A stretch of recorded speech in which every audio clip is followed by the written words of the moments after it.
would like to start this week update and recap video by stating that, unlike Liam Swift, I will not be doing this video in my slave quarters with no shirt and bloody nips. In addition, we have a few general awards to go out this week, and we'll start it off here with the first of them being the fakest. And this league award goes to Ryan Flynn. Stay college. So now that we've given out the first award, we can jump right into the week 3 recap. Hollering at this Japanese girl, Asian mommy. But is it too soon for Japanese girls to tsunami? Is it racist if I say she In our tastes like first match, we edamame? had Childish Champino, the future champion himself, against Dan Roberts. At this point, we must question, Dan Roberts, why are you in this league? Why do you insist on starting RG3? Do you know who RG3 is? Do you know he's hurt? Do you know if you're hurt, you get 0 points? Well, I'm not sure he knows the answer to any of these questions. But it's okay, because he lives a lavish lifestyle and works 2 jobs, so he doesn't need any man or fantasy league. In our second matchup, we had Liam Swift equals lips and bloody nips. At this point, we're all thinking, Russilillo, do less. He tries so hard every week to make a good fantasy name, and he never succeeds. This one might be marginally better than Ray Rice Gonna Knock You Out, but not by much. The only thing bigger than this team owner's nose is his false confidence. No matter who he's playing, he could be playing the 3-0 team. He'll see you in the hallway and say, "Oh, yo, you're gonna freaking lose." Russilillo, you're 1-2. This confidence is strictly unwarranted.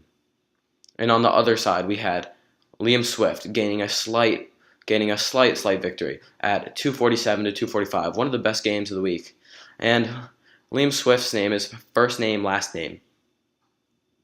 Liam, explain yourself.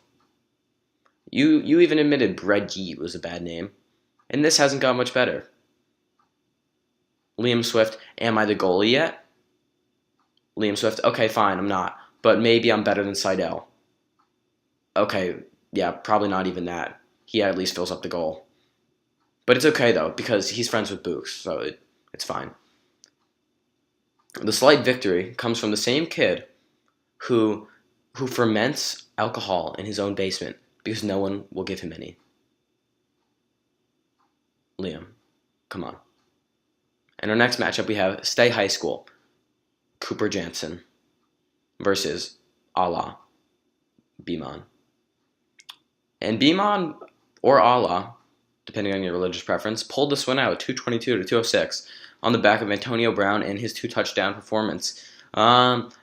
This worked out well for Allah as he switched over religions from Christianity to Islam with the transfer from God to Allah, which is a surprising precedent, which could spark a movement in the league of religious conversion. Watch out for that one, against the teddy bear himself.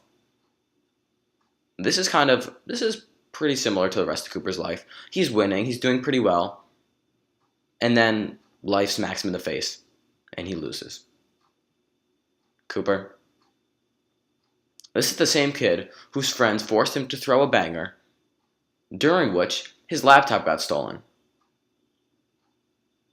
Cooper, you win the award for most shit upon. Great honor.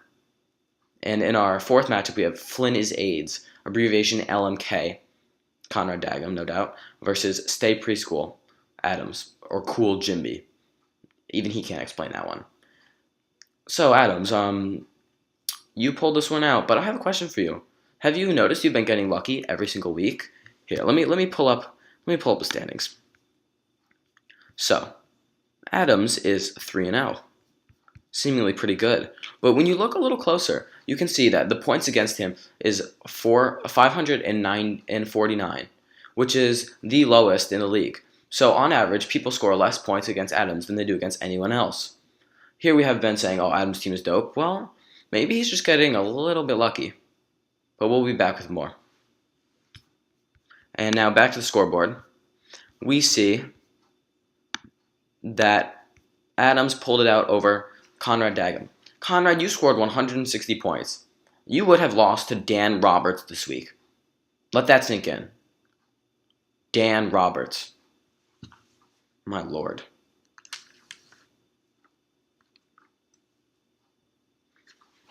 Conrad, I have a Hampton house, but we're not going to go there. And Flynn's probably going to bitch about it in the group chat. Dagon, you would have lost this week to Dan Roberts. This is not good for what's ahead. And in our last matchup, we have Drake's favorite team, Ryan Flynn, versus Tim Lynch, Doreen's Teats. Doreen's Teats seems like another team which has gotten away with more victories than they deserve. This week, putting up 149 points. They would have lost to both Dagum and Roberts. And let this sink in, Tim. Your top scorer was Victor Cruz. I think I can leave it at that. And for Ryan Flynn, yeah, my hair looks like Wolverine, but if I mess it up enough, it'll get fixed. Flynn. Oh, yeah, and by the way, this weekend, it's Flynn Fest 48.2, so keep it on your schedule, or don't, given that the first 48.1 have never happened, only been talked about. And that's it for the score updates and the score recaps. Now we're going to look towards Week 4. Let me pull this up real quick. And in Week 4, we have Liam Swift equals Lips and Bloody Nips versus Childish Champino. And I will smack Roos. I do not doubt that. I already am projected for more points than he is. ESPN knows, right? And second match, we have Flynn is AIDS, Conrad Dagum versus Cooper Jansen.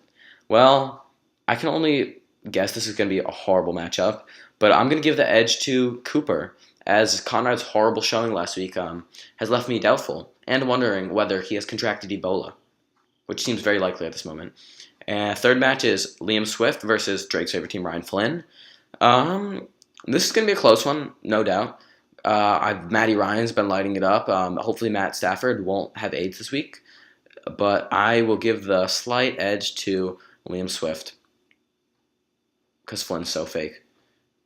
In the fourth matchup, we have Allah versus Doreen's Teats, and Doreen's Teats will lose. Tim's team has gotten lucky the first 2 weeks, but they are awful. He will not win. He will not pull this victory out. And in the last matchup, we have Stay Preschool, Cool Jimby versus Beat Lynch, Dan Roberts. In this matchup, we have a 3-0 team versus a 0-3 team. And Roberts is projected for 151 points. Maybe he'll smarten up and get RG3 out of the quarterback spot, but that looks doubtful. This will be a walkover by Cool Jimby, who will be up 4-0, even as the lucky team. This has been your weekend update and recap, and just remember to stay calm.